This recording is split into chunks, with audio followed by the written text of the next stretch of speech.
अस्सलामुअलैकुम। आप देख रहे हैं मुंतहास रिएक्शन। वेलकम करती हूँ आपको आज के रिएक्शन में। कैसे हैं आप सब लोग? उम्मीद करती हूँ आप लोग सब खैरियत से होंगे, खुश होंगे, आबाद होंगे। रिएक्शन के हवाले से बात करते हैं। बात करूँगी सबसे पहले उमैर साहब की कि उमैर साहब बड़े सच्चे और खरे बंदे हैं और जो भी बोलते हैं खरा सच्चा बोलते हैं।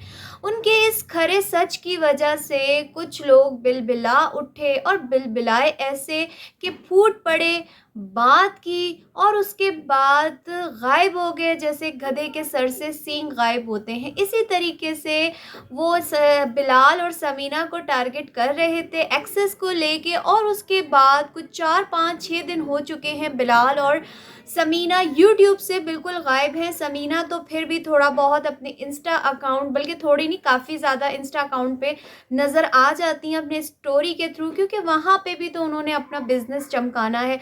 लेकिन जो उमैर साहब हैं वो हमें बोलते हुए क्या नज़र आते हैं, थोड़ा सा मैं आपको उनकी ऑडियो सुना देती हूँ और उसके बाद बात करती हूँ। गहरी सोचों में चला गया हुआ है क्योंकि ना जब गलत लोगों से पाला पड़ जाएगा मेरा, तो फिर ना मैं डिफरेंट तरीके से ना फिर उनके साथ डील करता हूँ। लेकिन मैं यही कहूँगा, उमैर सिर्फ ना उमैर जो है ना एक चांस देता होता है लाजमी कि बंदे दे पुत्र बन जाओ, तो देख लो पहाड़ी है सारे पहाड़ी हैं आपके भाई ने। गलत लोग तो वैसे ही मुझे ब्लॉक करके रखते हैं, मेरे पास इधर ही गुजरते गलत लोग, क्योंकि सच बोलने वाला बंदा हूँ। आप लोगों ने सुनी ये वाली ऑडियो जिसमें वो कह रहे हैं कि अगर गलत बंदों से मेरा जो पाला पड़ जाए और उसके बाद फिर उनको सीधा करना मुझे अच्छे तरीके से आता है और मैं एक हद तक बर्दाश्त करता हूँ, मैं एक चांस देता हूँ। ये सारी बातों का करने का मतलब क्या है उमैर भाई, ज़रा आप हमें डिटेल में बताएं। कल मेरी एक सब्सक्राइबर ने बड़ी ना एक अजीब सी बात मुझे कमेंट में बोली कि हो सकता है ये दोनों फैमिलीज़ मिलके कोई समझे फेम के लिए, अपने रेटिंग्स को अप करने के लिए ड्रामा कर रहे हो।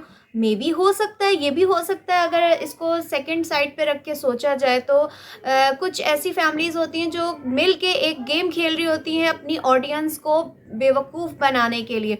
क्योंकि एक जगह पे उमैर हमें ये बोलते हुए नज़र आए कि अजीब लोगों से वास्ता पड़ जाए, यानी ये जो बात इन्होंने बोली है, तो इस बात का मतलब क्या है? उन्हीं की बहन आपकी बीवी भी है जो आप बात कर रहे हैं। अब ये वाली जो बात आपने शुरू की, मतलब ये खेल आपने स्टार्ट किया, स्टार्ट इस तरीके से किया एक्सेस को लेके। यहाँ आप गेम खेल रहे हैं, वहाँ समीना गेम खेल रही है। अगर देखा जाए तो मैं यहाँ पे बिलाल साहब को एक बात कहना चाहूँगी कि आपको चाहिए थोड़ा सा उमैर से सीखें। चालाक इंसान ऐसा होता है। कहने को बिलाल बड़े ना देखने में सीधे और सिंपल से इंसान लगते हैं, लेकिन है नहीं माशाल्लाह मास्टर्स किया हुआ इंसान। सिंपल कैसे हो सकता है? पढ़ा लिखा इंसान है, फिर जाहिर सी बात है टेक्निकल फील्ड जानते हैं, इतना चैनल बड़ा हैंडल कर रहे हैं, तो कोई मासूम सीधे साधे बंदे का काम नहीं है। अगर देखा जाए तो बिलाल अगर उमैर से चालाकी सीखें तो बहुत ज़्यादा बेहतर होगा। इससे क्या होगा कि आप अपने घर वालों के साथ भी बने रहेंगे और अपनी बीवी के साथ भी बने रहेंगे, यानी बीवी के जो घर वाले उनसे भी, अपने ससुराल वालों से। उमैर की जो बेगम आमना है, आमना ने अपने घर वालों से रखी हुई है और अपने ससुराल वालों से इतनी नहीं रखी हुई। बिलाल ने उमैर ने अपने घर वालों से भी रखी हुई है और अपने मेके ससुराल वालों से भी रखी हुई है।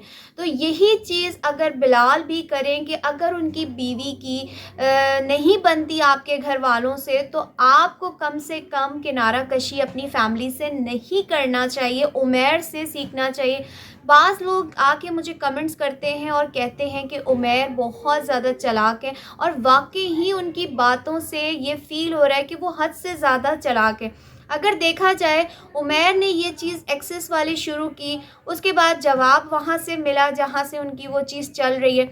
उसके जवाब के बाद कोई वीडियो नहीं आई बिलाल की और समीना की, कोई बात दोबारा से नहीं हुई। लेकिन जो उमैर साहब हैं वो गाए बगाए अपनी स्टोरीज़ में कोई ना कोई ऐसी टॉन्ट वाली बात ज़रूर शेयर करते हैं। क्यों अपनी ऑडियंस को पज़ल करके रखा हुआ है, कौन सी गेम खेल रहे हैं। अगर यहाँ पे मैं एक बात कहूँ कि चैनल जो था वो आमना का है, आमना उसकी ऑनर है, बेशक बिलाल ने उसको हैंडल किया। अब आमना की मर्ज़ी है कि आमना उसको किसी को भी दे, यानी यहाँ पे आमना ने बीच में एक टेंशन क्रिएट की हुई है साले और बहनोई के दरमियान में। तो हम अब आमना को चाहिए कि उस चीज़ को आके क्लियर करे।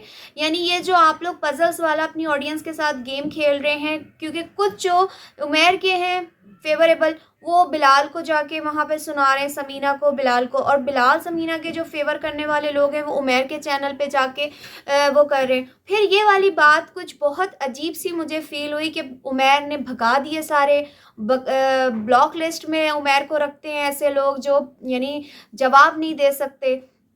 तो ये इस बात का क्या मतलब है? इस चीज़ को उमैर को, आमना, बिलाल इन सबको चाहिए कि आके उन चीज़ों को क्लियर करे, उस बात को ख़त्म करे। तो यहाँ पे कोई क्लियरिफिकेशन नज़र नहीं आ रही है और ऑडियंस को, व्यूअर्स को पज़ल करके इन्होंने रखा हुआ है। अब गाए बगाए अपनी स्टोरीज़ में बेवकूफ़ बना रहे हैं ऑडियंस को, तो कुछ समझ में नहीं आ रही। आगे चलेंगे, बात करूंगी कंवल जुल्करनैन वाले जुल्करनैन की। तस्वीर आपने देख ली है।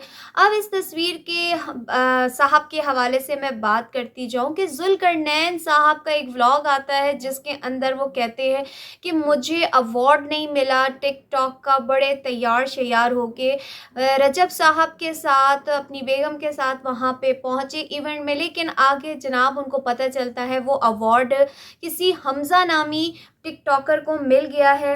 तो फिर मैंने जाके उनका चैनल विज़िट किया और जब मैंने देखा कि क्यों हमज़ा नामी उस लड़के को अवार्ड मिला है, जुल्करनैन को क्यों नहीं मिला।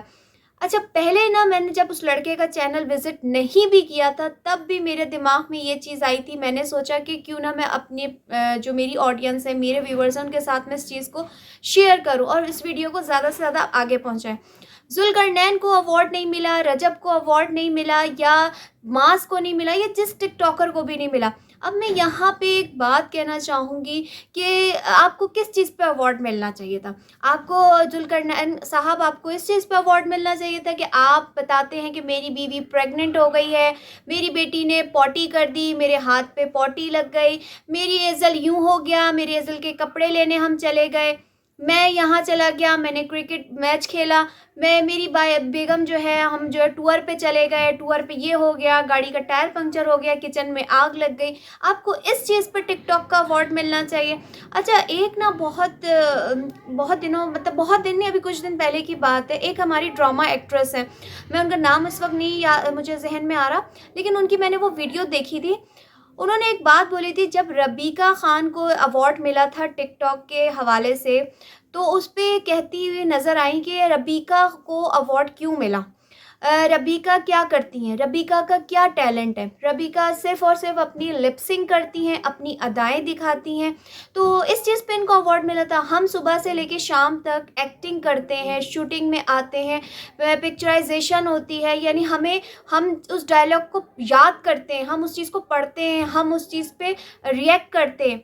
ठीक है, आपकी बहुत मेहनत है, जो जिस एक्ट्रेस ने भी बात की है, और जो बात रबीका के लिए उन्होंने बोली है 100 आउट ऑफ 200% बिल्कुल राइट है। क्योंकि जो रबीका हो गई, जन्नत मिर्ज़ा हो गई, ये जुल्करनैन मासफदर डकी अली है, जो भी ये सारे हैं डकी साहब, ये सारे के सारे सिर्फ़ और सिर्फ क्या करते हैं, अपनी फैमिली को सेल करते हैं, उनके हवाले से कंटेंट बनाते हैं, उन्हीं के हवाले से बात करते हैं। इसमें उनका कौन सा ऐसा टैलेंट है? उसके बाद मैंने जाके जब उस लड़के का टिकटॉक चैनल विज़िट किया तब मुझे ये बात मालूम हुई कि वाकई में वो लड़का डिज़र्व करता था अवार्ड को। क्यों? क्योंकि वो लड़का लोगों को टैलेंट सिखा रहा है, लोगों को बेसिक सिखा रहा है, लोगों को एडिटिंग करना सिखा रहा है। यानी उसका जो काम था वो इस चीज़ से रिलेटेड था कि लोगों के अंदर टैलेंट कन्वर्ट करना, अपना लोगों को आइडियाज़ देना, लोगों को ये जो एडिटिंग के ये जो सब चीज़ें होती हैं ये समझाना। यानी वो कोई काम तो कर रहा है, उसके पास कोई टैलेंट तो है, तो तुम्हें ज़ुल्करनैन क्यों अवार्ड मिलना चाहिए? तो तुम्हें किस बेस पे मिलना चाहिए था? क्या तुम्हें नाचते हुए अवार्ड मिलना चाहिए था कि तुम बहुत अच्छा नाचते हो, तुम बहुत अच्छे मस्खरे करते हो? किस चीज़ के टैलेंट है आप लोगों के अंदर? इकरा कंवल में कौन सा टैलेंट है? माँ सफदर में कौन सा टैलेंट है? डकी में कौन सा टैलेंट है? आप लोग सारे के सारे सिर्फ और सिर्फ अपने फैमिली को बेच रहे हो, फैमिली कंटेंट बना रहे हो और डिज़र्व करते हो कि आप लोगों को अवार्ड मिलना चाहिए। लास्ट ईयर जो यूट्यूब का अवार्ड मिला था, डायमंड आई थिंक कुछ मिला था, तो मैंने वो बाकायदा शो देखा और मुझे 100 मतलब मुझे इतनी खुशी हुई कि वाकई में पाकिस्तान में कई जगहों पे थोड़ा बहुत ये कहते हैं ना, टैलेंट को भी देख लिया जाता है, यानी हर जगह पे ये नहीं चलता। आपको पता है ना, हर चीज़ बिक जाती है, पाकिस्तान हो या कुछ ऐसी कंट्रीज़ हैं जहाँ पे इंसान ये अवार्ड्स भी सेल कर लेता है, परचेज़ कर लेता है। पहले से बुकिंग हो जाती है कि हाँ, ये इस चीज़ को इस बंदे को मिलेगा, इसने ज़्यादा पैसा आपको खिला दिया। लेकिन जब वो मैंने अवार्ड देखा तो सलमान नोमान एक हैं हमारे पाकिस्तानी यूट्यूबर, टिकटॉकर, तो उनको अवार्ड मिला और वाक़ई में वो डिज़र्व करते थे। वो एक गरीब से लड़के हैं, लेकिन अब नहीं रहे वो, माशाल्लाह अब तो काफ़ी यूट्यूब से कमा लिया उन्होंने। लेकिन जब वो इस फ़ील्ड में आए थे तो अच्छे ख़ासे गरीब थे। एक हमारे बहुत यानी लो एरिया की जो सोसाइटी है वहाँ पे वो रहते थे। उनका ये टैलेंट था कि वो न्यू आइडियाज़ लेके आते थे, वो एक्ट करते थे, वो अपनी आवाज़ में उस चीज़ को बनाते थे, लोगों में हँसी बाँटते थे, लोगों के साथ कॉमेडी करते थे, कोई बेहयाई नहीं फैलाते थे, कोई वल्गैरिटी नहीं फैलाते थे, अपनी फैमिली को सेल नहीं करते थे, अपनी किसी घर की औरत को नहीं दिखाया उन्होंने। जो भी किया उन्होंने अपने फ्रेंड्स के साथ मिलके कॉमेडी की। हमारे पाकिस्तान में कई जगहों पे ऐसा टैलेंट भरा पड़ा हुआ है। कुछ ऐसे हमारे यूट्यूबर्स हैं जो अपने घर की औरतों की नुमाइश नहीं करते, उनकी प्रेगनेंसी नहीं दिखाते, उनके साथ कपल बना के और कुछ दिनों बाद शादी की किस्तें नहीं चलाते, बल्कि वो अपना टैलेंट दिखाते हैं, वो मेहनत करते हैं डिफरेंट जगहों पे जाके।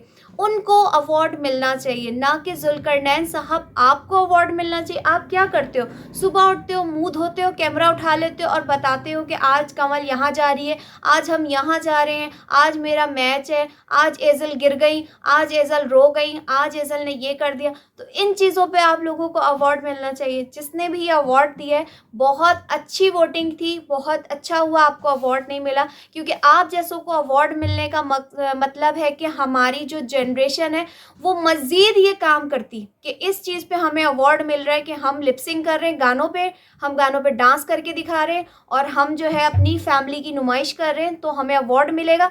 उसको आपको देखते हुए एक और नौजवान मोबाइल उठाता, व्लॉगिंग शुरू कर लेता। तो मैं कहती हूँ कि बहुत अच्छा हुआ कि डेली व्लॉगर्स को, यानी इस कंटेंट को, फैमिली कंटेंट वालों को कभी भी अवार्ड नहीं मिलना चाहिए। गुड जिसने भी इनको अवार्ड नहीं दिया। अब चलते हैं आगे, मैं बात करूँगी अंबर नाज के जो फॉलोअर्स हैं, उनमें से कुछ लोगों का ना थोड़ा सा ना इशू आया है। वो इस तरीके से नाराज़गी ज़ाहिर की है और शबाना आंटी से कि अभी अभी आपके घर पे मिलाद रखी गई अंबर की शादी को लेके, और अब जनाब उनका व्लॉग आया ढोलकी को लेके। अच्छा, मुझे ना एक चीज़ समझ में नहीं आती, ये जितने भी फैमिली व्लॉगर्स होते हैं, एक अगर किसी के घर में शादी हो रही है तो वहाँ के चचा, फुप्पी, बेटी, खाला, मामू सब व्लॉग बना रहे हैं। अब एक घर में फंक्शन है, एक ही मिलाद है या एक ही निकाह है, उस चीज़ को सारे अपने अपने अपने व्लॉग्स में कैप्चर करते हैं, सारे उस व्लॉग को लगा लेते हैं अपने अपने चैनल्स पे। तो कौन सी नई चीज़ उसमें नज़र आती है? सिर्फ ये नज़र आता है कि मैं तैयार हो रहा हूँ, मेरे ये कपड़े हैं, फिर उसके बाद दूसरी बोलती है मैं तैयार हो रही हूँ, मेरे ये कपड़े हैं, तीसरा बोलता है मैं तैयार हो रहा हूँ, मेरे ये कपड़े हैं। उसके बाद जब वो निकाह पे इवेंट पे आते हैं, वही दुल्हन, वही दूल्हा, वही सिग्नेचर, वही सारा कुछ, वहीं पे निकाह की शूटिंग हो रही है और सब शूटिंग कर रहे हैं, सबके व्लॉग में वही दिख रहा है। इसी तरह जैसे इनके उसमें देखा गया कि मिलाद हुआ, मिलाद, मौतर, गुड़िया, शबाना आंटी और जो दुल्हन है खुद, वो भी अपना ये सब कुछ लगा रही थी। इसी तरह फिर अब ढोलकी की शुरुआत हुई, ढोलकी रखी गई, तो दिखाया गया कि ये हमारे पाकिस्तानी कल्चर में इस तरीके से ढोलकी रखी जाती हैं। अच्छा, एक साइड मुझे ना बहुत अच्छी लगी, मैं वो आपके साथ अभी करूँगी। नाराज़गी इस तरह से हुई शबाना आंटी से कि अभी आपके घर पे मिलाद रखी गई, अल्लाह का नाम लिया गया, आप सल्लल्लाहु अलैहि वसल्लम को घर पे दावत दी गई। मिलाद का मकसद यही होता है। तो उसके बाद फिर आप लोगों ने ये नाच गाना शुरू कर दिया, तो ये काम ऐसा क्यों किया? नाराज़गी बिल्कुल इस चीज़ के हवाले से जायज़ है कि हमारे वैसे भी इस्लाम में नाच गाना नहीं है। और दूसरी चीज़ कि अगर इसको पाकिस्तानी कल्चर के हिसाब से देखा जाए ना, तो हर घर में, मैं ये नहीं बोलूँगी कि मैं कोई दूध की धुली हुई हूँ या कुछ, या हमारे यहाँ ढोलकी नहीं होती होगी। बिल्कुल हमारे घरों में भी इसी तरीके से ढोलकी रखी जाती है, एज़ इट इज़। घर में हम औरतें घर में ढोलक बजाती हैं, गाने गाती हैं, और हमारी जो फैमिली होती है वो आती है और इसको सेलिब्रेट किया जाता है, बिल्कुल एज़ इट इज़। तो अच्छा मुझे इस तरीके से लगा कि कम से कम ये इकरा कंवल वाले काम से तो हट के अगर देखा जाए कि इकरा कंवल जो है उनके यहाँ तो फुल नंगेश नाच गाना, आपको पता है कि उन्होंने किस तरीके की ड्रेसिंग की। ज़ैनब का तो पूरा पूरा पेट नज़र आ रहा था, और यहाँ पे अगर ढोलकी रखी गई तो कम से कम ढोलकी में दुल्हा तो नहीं था ना। इकरा कंवल की शादी में जो अरीब था वो भी ढोलकी में आए हुए थे, दोनों बैठे हुए हैं, चिपक रहे हैं, जो भी कुछ हो रहा है, अजीब अजीब डांस हो रहे हैं, मस्तियाँ हो रही हैं। लेकिन यहाँ पे बिल्कुल इस तरीके से अंबर के घर पे ढोलकी रखी गई जिस तरीके से हम सबके आप लोगों के घरों में भी रखी जाती होगी, ऐसा नहीं है। पाकिस्तानी कल्चर में घर में बैठ के इस तरह हमारी माएँ, बहनें, बेटियाँ अपनी खुशी को सेलिब्रेट करती हैं। तो हमारे घरों में भी होता है, ये सच है, ये कोई झूठ नहीं है। हम भी अपनी शादियों में ढोलक गाने वगैरह करते हैं। तो मुझे बस इस चीज़ में ये अच्छा लगा कि कम से कम इसमें कोई ड्रामा नहीं था इकरा कंवल जैसा, कि जो दुआए खैर का इवेंट था वो किस तरीके से रखा गया था, और उसके बाद जो ढोलकी रखी गई थी वो कितनी शानदार पैमाने पर रखी गई थी। बाकायदा उसके लिए डेकोरेशन की गई, सबको इनवाइट किया गया, ढोल वाला बुलाया गया। तो यहाँ पे कम से कम उस तरीके से की गई कि जिस तरीके से हमारे अपने घरों में होती है। तो यहाँ पे नाराज़ होना नहीं बनता। अब इन्हीं के हवाले से मैं स्वीटी जी पे आती हूँ कि स्वीटी जी की हुई बिग अनाउंसमेंट ये हुई कि उन्होंने आखिरकार ये बात लोगों में अनाउंस कर दी कि उनके आदम भाई के साथ, छोटे वाले आदम भाई के साथ साथ उनके जो मोहसिन भाई हैं, अंबर के एक्स हस्बैंड, उनकी भी शादी हो रही है अनकरीब। तो इसको लेके काफ़ी ज़्यादा लोगों ने उनको कमेंट्स किए, पहले भी कर रहे थे जब वो शॉपिंग कर रही थी शादी की, तो उन लोगों को यही पता था कि सिर्फ आदम की हो रही है। लेकिन कई जगहों पे हमने ये चीज़ देखी कि जो मोहसिन है वो कुल्ला ट्राई कर रहे हैं, शेरवानी ट्राई कर रहे हैं। तो लोगों ने इस चीज़ को देखते हुए कि जब शादी आदम की है तो मोहसिन क्यों ट्राई कर रहे हैं, ये सवालात पहले से लोग पूछ रहे थे इनसे। आखिरकार उन्होंने वो चीज़ अनाउंस कर दी। तो कुछ लोगों का ये कहना सामने आया कि कॉपी की जा रही है, यानी अंबर की शादी हो रही है तो अब यहाँ पे मोहसिन की शादी को बीच में लेके आ गए। तो आज ये अनाउंसमेंट करने के साथ साथ स्वीटी जी ने इस बात को भी क्लियर किया कि मैं तो कब से शादी की तैयारी कर रही थी, सिर्फ आप लोगों को नहीं बता रही थी। और जब इनके भाई आदम की जून में या जुलाई में मंगनी की वीडियो आई थी, तभी कुछ टाइम बाद उन्होंने मोहसिन का भी रिश्ता पक्का कर दिया था, लेकिन बता नहीं रही थी। और आज बताने का मकसद ये है कि कुछ लोग उनको टॉन्ट करते थे कि कौन देगा तुम्हारे भाई को लड़की, कैसे होगी शादी। यानी ये चीज़ें जब लड़का लड़की की डाइवोर्स हो जाती है तो ये हमारे जो एशियन सोसाइटीज़ हैं यहाँ पे ना बहुत ज़्यादा इस चीज़ को एक तो मायूब समझा जाता है, और फिर उसके बाद इसके हवाले से बहुत ऐसी ऐसी बातें की जाती हैं। अगर लड़की के तरफ के लोग हैं तो वो ये लड़की के लिए बोलते हैं कि अब ये लड़की को कौन लेगा, ये तो डाइवोर्स हो गई है। इसी तरह लड़के की तरफ के लोग भी उनको बोलते हैं। लेकिन यहाँ पे ना एक मसाले वाली बड़ी ना चीज़ चल रही है, मसाला लगाने वाली।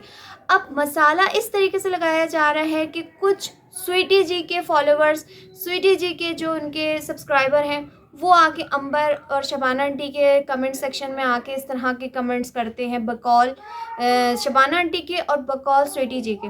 अच्छा, मैंने एक चीज़ फ़ील की, जो मेरा पर्सनल ये ओपिनियन है, मैं आप लोगों के साथ शेयर कर रही हूँ कि मैंने अंबर और शबाना आंटी के मुंह से कभी कोई ऐसी बात नहीं सुनी। जितने भी मैंने उनके अभी रिसेंटली व्लॉग्स देखे, मैंने उनके मुंह से ये बात नहीं सुनी कि वो ये वाली बात कर रही हूँ कि कोई जल रहा है, कोई ऐसा कुछ हो रहा है। लेकिन मैंने जब भी स्वीटी जी के चैनल पे विज़िट किया है, उनकी वीडियोस देखी है, उनके मुंह से सिर्फ मैंने हमेशा एक लफ्ज़ सुनी, अल्लाह नज़र बद से बचाए, अल्लाह नज़र बद से बचाए, अल्लाह दुश्मनों के शर से बचाए, अल्लाह ये हो। हाँ, अंबर और जो शबाना आंटी, उनकी कई कभी कभी ये लफ्ज़ निकलता है, लेकिन स्वीटी जी इस चीज़ को लेके बहुत ज़्यादा वो होती हैं। इवन वो कमेंट्स के हवाले से भी बहुत बात कर रही होती हैं। उन्होंने अपनी वीडियो में बोला कि रातों को लोग हमें कमेंट्स करते हैं और इस तरीके की बातें करते हैं कि भाई तुम्हारे भाई को कौन देगा। यानी वो ये चीज़ ज़ाहिर करना चाह रही हैं कि अंबर ये और जो शबाना लोग हैं कि आईडी चेंज करके इनका जो भाई तहसीन है तो वो हमें बुरे कमेंट्स करते हैं। इसी तरीके से यहाँ पे भी है। तो मैं कहना चाहती हूँ, अगर जो भी कमेंट्स करता है चाहे वो इधर से कर रहा हो या उधर से करो, अब दोनों फैमिलीज़ को ये चीज़ सोचनी चाहिए, वो पास्ट था, वो आपका माजी था, वो गुजर गया।